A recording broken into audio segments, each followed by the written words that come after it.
Hello student, in last lecture we have studied about the different types of vertebrae. That is, the vertebral column consists of cervical vertebrae, second one thoracic vertebrae, third one lumbar vertebrae, fourth one sacral vertebrae, and last one coccyx. In children, 33 vertebrae are present. In adult, 26 vertebrae are present. आता या ठिकाणी आपण animated असे व्हर्टिब्रे बघत आहोत. ते आपण last lecture मध्ये पाहिलेले आहेत. पहिला जो व्हर्टिब्रा आहे तो ॲटलास व्हर्टिब्रा, सेकंड व्हर्टिब्रा जो आहे axis vertebra, typical cervical vertebra, seventh cervical vertebra, thoracic vertebra आणि last lumbar व्हर्टिब्रा.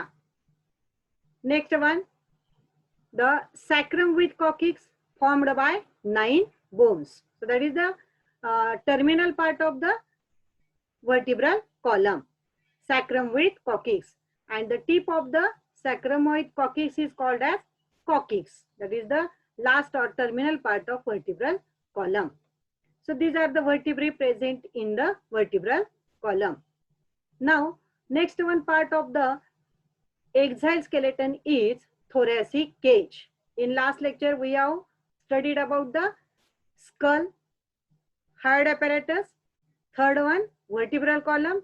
Now today we have studied about the thoracic cage. Thoracic cage is the part of axial skeleton. In last lecture we have studied about the number of bones present in thoracic cage. How many bones are present in thoracic cage? In the thoracic cage, 25 bones are present. So 25 bones present in the thoracic cage.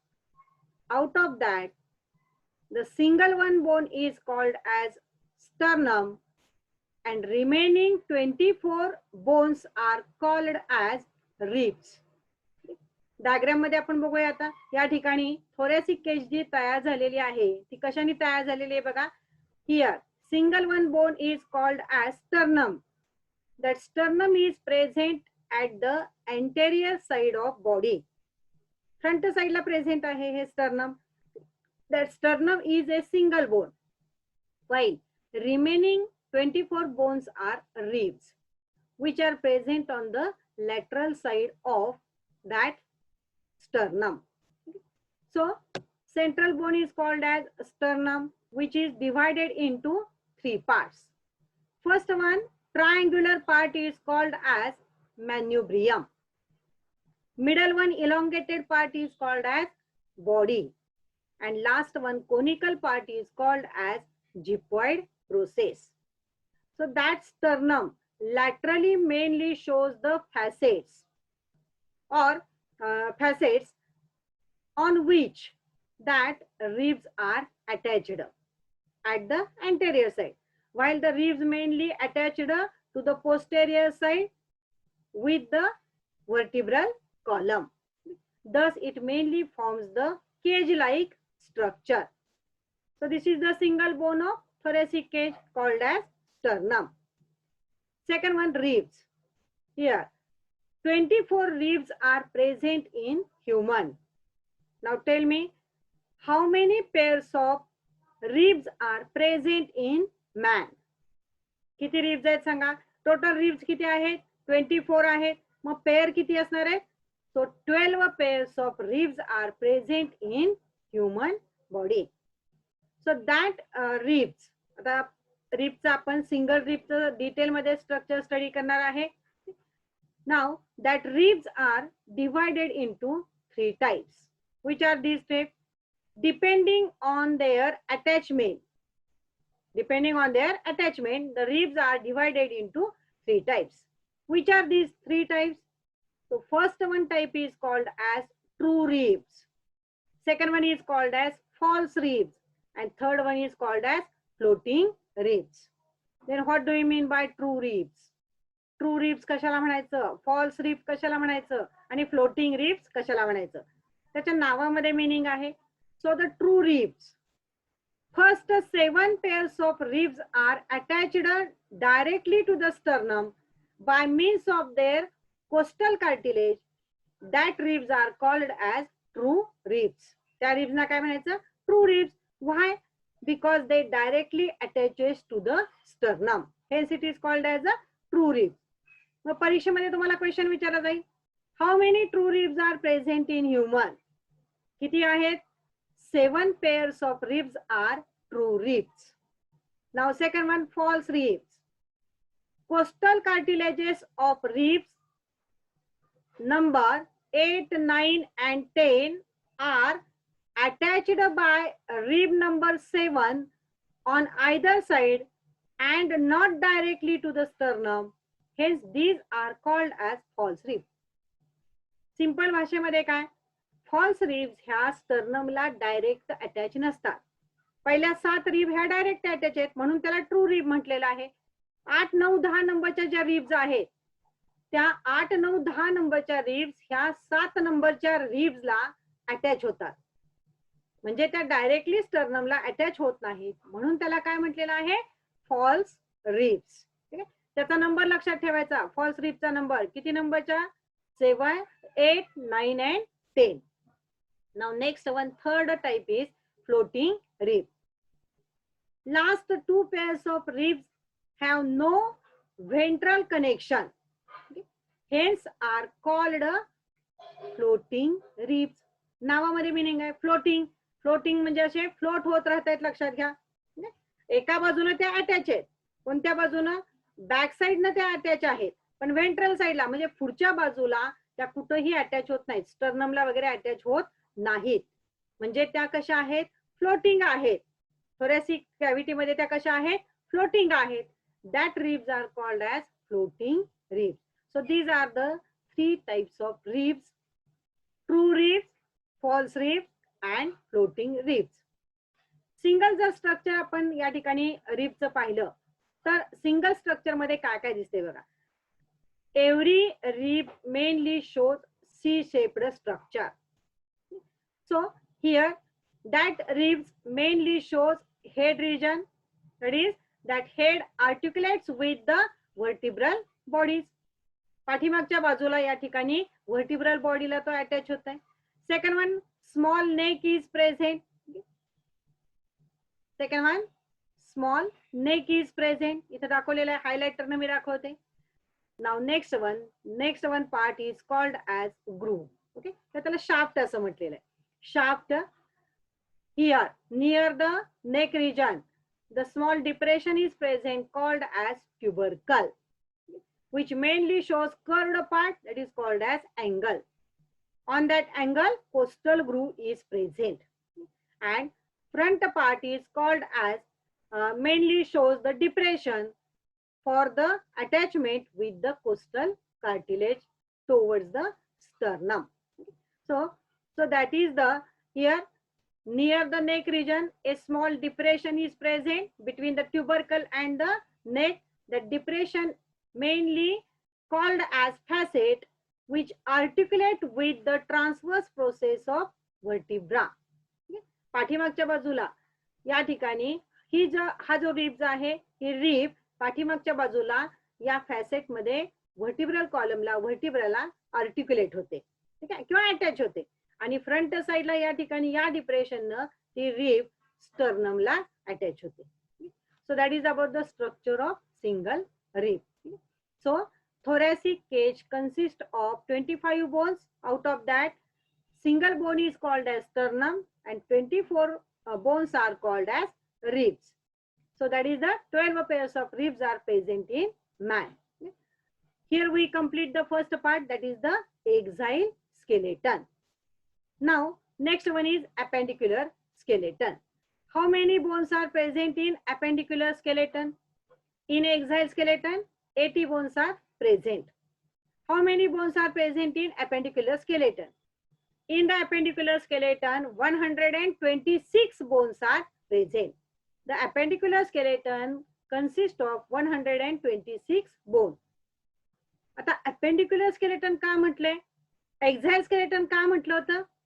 The skeleton which are present at the central axis of body is called as axial skeleton. Appendicular skeleton, the skeleton which are perpendicular to the central axis of body is called as appendicular skeleton. त्याला काय म्हटलेलं आहे? appendicular skeleton. मग या appendicular skeleton मध्ये कोणते part येतात बघा? शोल्डर गर्डल, त्याच्यानंतर लोअर ॲब्डॉमिनल गर्डल, त्याला पेल्विक गर्डल असं म्हटलेलं आहे. Then next one bones of arm and bones of legs. हे पार्ट्स कशामध्ये येतात? appendicular skeleton मध्ये. Now we have studied that appendicular skeleton in detail. Next one is appendicular skeleton. First one consists of girdle. That girdle which are present in the shoulder region. That girdle is called as pectoral girdle. खांद्यामधला आपला जो भाग आहे त्याला काय म्हटलेला आहे? Pectoral girdle. So that pectoral girdle mainly shows two parts. First one part is called as clavicle. It is also called as shoulder bone. पुढच्या बाजूचं आपलं नेक रिजनच्या पुढचं जे बोन आहे, स्लाइटली एस शेप्ड बोन आहे, त्या बोनचं नाव काय आहे? clavicle. It is also called as collar bone. Here, first one part of pectoral girdle is collar bone or clavicle. Second one, triangular large part is called as scapula. Scapula. So pectoral girdle present on right side as well as on the left side of body. That pectoral girdle mainly shows the two processes. First one process mainly present near that of the clavicle, that is called as acromion process. Below that process, second one process is called as coracoid process. Here, a cavity present below that processes. That cavity is present on lateral side of that scapula. That cavity is called as glenoid cavity. Okay? In that glenoid cavity, the bone of hand or bone of forelimb attaches. That is the bone of upper limb. Upper limb चं जे bone आहे त्याचं नाव आहे humorous. हे humorous bone या glenoid cavity मध्ये attach होतं. ही glenoid cavity, ही cavity cup like structure आहे. ग्लिनॉइड कॅव्हिटी किंवा सॉकेट सारखा आहे तो भाग, खोलगट आहे असा भाग. For example, he glenoid cavity आहे. ओके, आणि हा जो आहे तो ह्युमरसचा भाग आहे. राउंडेड बॉल लाईक स्ट्रक्चर असणार आहे. So that ball like structure mainly fit into that socket. Okay, is it clear? That ball like structure of long bone, that is the humerus, mainly shows a rounded ball like structure, and the scapula or the glenoid cavity mainly shows socket like structure. That head of that humerus mainly fits into that socket and forms a ball and socket joint. Forms a ball and socket. आता हे जे direct humorous attach झालेलं आहे ते glenoid cavity मध्ये fix होत नाही, त्याच्यामध्ये गॅप असतो, लक्षात घ्या. आणि हे दोन्हीही एकमेकांना लिगामेंट्सनी वगैरे अटॅच झालेले असते, त्यामुळे आपल्या अप्पर आर्मची मुवमेंट होते पुढे आणि पाठीमागं. Okay, so that is about the glenoid cavity. So these are the pectoral girdle. Now here the pectoral girdle. Pectoral गर्डलला अटॅच होणारे जे आपले फोरलिम्बचे बोन्स आहेत ते बोन्स कोणते आहेत बघा. हियर पेक्टोरल गर्डल इथं दाखवलेला आहे बघा. पेक्टोरल गर्डल दाखवलेला आहे. पेक्टोरल गर्डलला अटॅच होणारं अप्पर आर्मचं जे बोन आहे, ज्याला आपण दंडाचा भाग म्हणतो. ठीक आहे, अप्पर आर्मचं बोन जे आहे ते ह्युमरस आहे. ह्युमरसला पुढे अटॅच होणारे जे दोन बोन आहेत लोअर आर्मचे, ओके, त्या दोन बोनला काय म्हटलेलं आहे? Radius ulna. आणि रॅडियस अल्नाच्या पुढं हा जो आपला तळहात पूर्ण दिसतोय, त्या तळहातामधले जे इथं मनगटातले बोन आहेत त्याला काय म्हणायचं? कार्पल्स.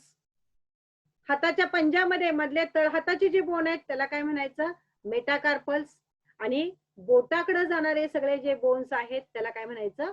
फॅलेंजेस. ओके, इंटॅक्ट इथं स्ट्रक्चर आपण बघत आहोत कशी अटॅचमेंट आहे. इथं गर्डल आहे, ओके, पेक्टोरल गर्डल, त्याला ह्युमरस अटॅच झाले, ह्युमरसला लोअर आर्मचे बोन अटॅच झाले, त्याचं नाव आहे रॅडियस आणि अल्ना, आणि मनगटातले जे बोन आहेत त्याला कार्पल्स असं म्हटलंय, metacarpus, and last one phalanges. Okay, now we have studied about the first one, structure of humerus. आता ह्युमरस इथं सिंगल बोन दिसतंय, मग त्याच्यामध्ये लेबलिंग काय काय आहेत बघा. ह्युमरस इथं डायग्राम दाखवलेली आहे बघा ह्युमरसची. काय काय आहे. Humerus is the bone of upper arm. It mainly shows small rounded head. On the lateral side of head, two processes are present. One is greater and second one is lesser process, called as greater tubercle and lesser tubercle. Middle one part of that long bone is called as shaft. हा सगळा जो मधला भाग दिसतो त्याला काय म्हटलेला आहे, shaft. Here on the posterior side, here it mainly shows the lateral and medial. Medial म्हणजे आपल्या हाताची आतली बाजू असेल त्याला मेडियल साइड म्हणायचं, बाहेरची बाजू असेल त्याला काय म्हणायचं, lateral. So it shows medial epicondyle. इथं राउंडेड पार्ट दिसतोय बघा, त्याला काय नाव दिलेलं आहे, मेडियल इपिकोंडाईल. लॅटरल साइडला जे असणार आहे त्याला काय म्हणायचं, lateral इपिकोंडाईल. and between that epicondyles a notch-like structure is present called as trochlea and capitulum. So these are about the structure of humerus. Now second one, the bones of lower arm called as radius and ulna. Here radius and ulna, कोणतं bone radius कोणतं ulna आहे. आपल्या हाताच्या अंगठ्याच्या बाजूला जे bone असेल त्या बोनला काय म्हणायचं, रॅडियस. आणि अपोजिट साइडचं कोपऱ्याच्या बाजूचं जे बोन आहे त्याला काय म्हणायचं, ulna. So radius and ulna, these are the bones of lower arm. Now here radius, आता दोन्ही मध्ये फरक काय बघा. Two bones are present. That two bones mainly articulate with each other at proximal and distal end. वरच्या बाजूला आणि खालच्या बाजूला हे बोन अटॅच झालेले आहेत एकमेकांना, आणि मधल्या भागामध्ये मात्र त्या दोन्ही मध्ये कॅव्हिटी प्रेझेंट आहे. त्या ठिकाणी इंट्रोसियस मेम्ब्रेन प्रेझेंट असतं. So radius, radius is shorter than the ulna. Ulna हे थोडस लांबीला जास्त बोन आहे. Radius and the ulna. Radius is shorter than the ulna. Here ulna mainly shows A curved process. वरच्या बाजूला दिसते बघा या ठिकाणी ओलेक्रेनॉन प्रोसेस. ही जी प्रोसेस आहे अशी नागाच्या फण्यासारखी दिसते, त्याला काय म्हटलेलं आहे, ओलेक्रेनॉन process. So olecranon process is present on the ulna at the proximal end. Now second one, at the distal end. Here ulna process mainly shows styloid process, and radius also shows a conical part called as a styloid process of the radius. So these are the two bones of lower arm. म्हणजे या ठिकाणी four लिम्बचे हाताचे bones कुठले आहेत, तर humorous आणि radius आणि ulna. आता पुढचे जे व्रिस्ट बोन्स आहेत ते व्रिस्ट बोन्स कोणते आहेत बघा. व्रिस्ट बोन ज्याला आपण तळ हाताचे बोन्स असं म्हणूया, त्याच्यामध्ये कार्पल मनगटाचे बोन, मेटाकार्पल, आणि थर्ड कोणते आहेत, फॅलेंजेस. इथं दाखवलेले आहे बघा. आता इथं मनगटाचे बोन्स दाखवलेले आहेत, त्याचं नाव काय आहे, carpals. How many bones are present in carpal. 8 bones are present in corpus, mainly arranged in a rows fashion. म्हणजे पहिल्या रो मध्ये 4 बोन्स असतात, दुसऱ्या रो मध्ये 4 बोन्स असतात. So 8 bones are present in that region called as carpals. Next one, metacarpals. 5 metacarpals are present in the wrist. या ठिकाणी किती आहेत मेटाकार्पल, 5 मेटाकार्पल आहेत हँड मध्ये किंवा पाम मध्ये. अँड नेक्स्ट वन, फिंगरचे जे बोन्स आहेत त्याला काय म्हटलेलं आहे, फॅलेंजेस. किती बोन्स आहेत फॅलेंजेसचे, 14 bones are present in the phalanges. So these are the bones of the wrist और हँड. या ठिकाणी कार्पल, मेटाकार्पल आणि phalanges. So these are the bones of hand. आता या ठिकाणी ही जी डायग्राम आहे ती टेक्स्ट बुक टाइप डायग्राम आहे. डायग्रामला लेबलिंग दिलेलं आहे. या बाजूला जी डायग्राम मी दाखवते लेसर ना, त्यामध्ये जर तुम्हाला एखाद्या वेळेस ऍक्सिडेंट वगैरे झालेला असेल आणि आपल्याला एक्सरे काढायला सांगितला, तर तो एक्सरे कसा दिसतो हे फक्त ऍडिशनल इन्फॉर्मेशन साठी मी तुम्हाला इथं दाखवत आहे. एक्सरे, एखाद्या हाताचा पायाचा एक्सरे कसा दिसतो. Okay, so these are the bones of forelimb. Okay, humerus, radius ulna and the wrist bone, that is carpal, metacarpal and phalanges. Now next one, pelvic girdle. Pelvic girdle, it is present in the lower abdominal region. It is the largest bone. It mainly consists of, आता इथं सेंटरला तुम्हाला एक structure दिसतंय जे आपण व्हर्टिब्रल column मध्ये study केलेलं आहे. Last part of vertebral column, that is the sacrum with coccyx. On either side of sacrum with coccyx, pelvic girdle is present. Pelvic girdle mainly formed by two innominate bone. दोन bone पासून तयार झालेलं आहे ते. Right साइडला आणि left साइडला present आहे आणि सेंटरला काय प्रेझेंट आहे, sacrum. So first one, the broader part is called as ilium. वरचा जो भाग आहे त्याला काय म्हणायचं, ilium. Lower part is called as ischium. खालचा हा जो भाग दिसतो त्याला काय म्हणायचं, ischium. And front of bones is called as pubis. That means the pelvic girdle mainly formed by three parts: ilium, ischium and pubis. Here on the lateral side of that, or pubic bone, on the lateral side of that pubic bone, socket-like structure is present. That socket-like structure is called as acetabulum. acetabulum cavity आहे, socket-like structure आहे. याच्यामध्ये आपल्या मांडीचं bone म्हणजे त्याला femur असं म्हणतो आपण, त्या फिमरचं हेड रिजन या ठिकाणी आर्टिक्युलेट होणार आहे. So that cavity is called as acetabulum. Like the pectoral girder. Pectoral girder मध्ये कोणती कॅव्हिटी होती, ग्लिनॉइड कॅव्हिटी. याच्यामध्ये कोणती आहे, acetabulum. Here on the either side of pubic region, the two holes are there. That two holes are called as obturator foramen. Obturator foramen. And here between that pubic bones, a small joint is present, which is slightly movable joint. So this is the structure of pelvic girdle. Now आता bones of, या ठिकाणी pelvic girdle दाखवलेलं आहे. मगाशी मी सांगितलं तसंच या ठिकाणी pelvic girdle मध्ये, पेल्विक गर्डल इथं रोटेट झालेलं दिसतंय बघा, आणि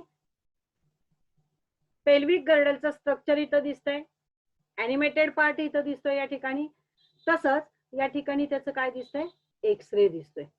एक्सरे मध्ये आपलं पेल्विक गर्डल या पद्धतीने दिसतं. So that is about pelvic girdle. Now the bones of hind limb. Hind limb म्हणजेच आपण त्याला काय म्हणतो, पाय, पायाचे bones. So the first one bone is called as femur. मांडी मधलं जे हा बोन आहे त्याला काय म्हटलेलं आहे, femur. It is longest and strongest bone of our body. Question विचारला जाईल एमसीक्यू साठी, longest and strongest bone of our body. Femur is the longest and strongest bone of our body. It mainly shows at the proximal end. Head is present. Here distinct neck is present. इथं clear cut neck दिसती त्याला. Okay, neck is present. Now it mainly shows two processes, that is greater trochanter and lesser trochanter. Middle one part is called as shaft, and at the proximal end head is present. At the distal end, at the inner side, medial condyle is present, and at the outer side, that is the lateral side, lateral condyle is present. Okay. So that is about the structure of femur. Next one, the structure of tibia and fibula. Two bones are present in the lower region of the leg. त्या रिजनला आपण शांक region असं म्हणतो. ठीक आहे, शांक region मध्ये दोन bones आहेत. First one bone is called as tibia. Strong आहे इथं बघा, आणि लॅटरल साइडला जे असतं ते फिब्युला. फिब्युला एकदम थिन आहे आणि टिबिया हे कसं आहे, थिक आहे. Here that both that bones mainly articulate with each other at proximal and distal end, while it is free from each other at the middle side. Living condition मध्ये याच्यामध्ये muscle present असतात. So here the tibia mainly shows medial condyle and the lateral condyle, while at the distal end it shows medial malleolus and lateral malleolus. So that is about the structure of tibia and fibula. आता हे मांडीचं हाड आणि खालच्या पायाची bones हे एकमेकांना articulate direct होतात का? नाही. दोन्हीच्या मध्ये एक सर्क्युलर बोन प्रेझेंट असतं, त्याला आपण पटेला असं म्हणतो. It is also called as sesamoid bone, patella. या ठिकाणी बोन्स ऑफ लोअर लिम दाखवलेली आहेत, इंटॅक्ट स्ट्रक्चर दाखवलेले. आपण सेपरेट स्टडी केलं. इथं पेल्विक गर्डल दिसते, पेल्विक गर्डलला अटॅच झालेलं हे फिमर, फिमरला अटॅच झालेलं हे टिबिया फिब्युला, आणि दोन्हीच्या कनेक्शन मध्ये काय आहे? हा पटेला. ठीक आहे, राउंडेड सर्क्युलर बोन पटेला. नेक्स्ट वन, आता इथं फूटची जी बोन आहेत त्या बोन्स मध्ये टाचेच्या भागामध्ये जे बोन्स असतात त्याला टार्सल्स म्हणतात, मेटाटार्सल्स, आणि बोटामधले बोन्स आहेत त्याला काय म्हणतात? फॅलॅंजेस. आता मगाशी नंबर सांगितला तसा फॅलॅंजेसचा नंबर इथं सुद्धा 14च नंबर आहे. टार्सल्स इथं किती आहेत? 7 टार्सल्स आहेत. या ठिकाणी पटेला आहे. सो पटेला, पटेला केव्हा डेव्हलप होतोय बघा? Babies are born without the patella. पटेलाच म्हणजेच काय? Knee bone. It develop between age 2 and 5. 2 to 5 age मध्ये हे काय होतं? डेव्हलप होतं. इथं पटेला दाखवलेला आहे बघा, 2 बोन्सच्या मध्ये प्रेझेंट आहे पटेला. आता इथं मगाशी सांगितलं तसं टार्सल्स आहेत, 7 tarsals are present, metatarsals and the phalanges. So these are the bones of foot. इथं तुम्हाला या ठिकाणी फूटचा एक्सरे दाखवलेला आहे. मुद्दाम ऍडिशनल माहितीसाठी मी इथं एक्सरे तुम्हाला दाखवत आहे, म्हणजे डायग्राम मध्ये स्ट्रक्चर कसं दिसतं आणि ऍक्च्युली एक्सरे मध्ये ते स्ट्रक्चर कसं दिसतं. ठीक आहे, ही रिअल आहे, लक्षात घ्या. म्हणजे याच्यामध्ये तुम्हाला स्ट्रक्चर क्लिअर दिसेल, आपले पाय कसे दिसतात, जसं डायग्राम मध्ये दिसतं सेम तसं स्ट्रक्चर आपल्याला एक्सरे मध्ये दिसते. ठीक आहे, so these are the bones of the foot. Here in that lecture we will studied about the thoracic cage, that is the part of axial skeleton.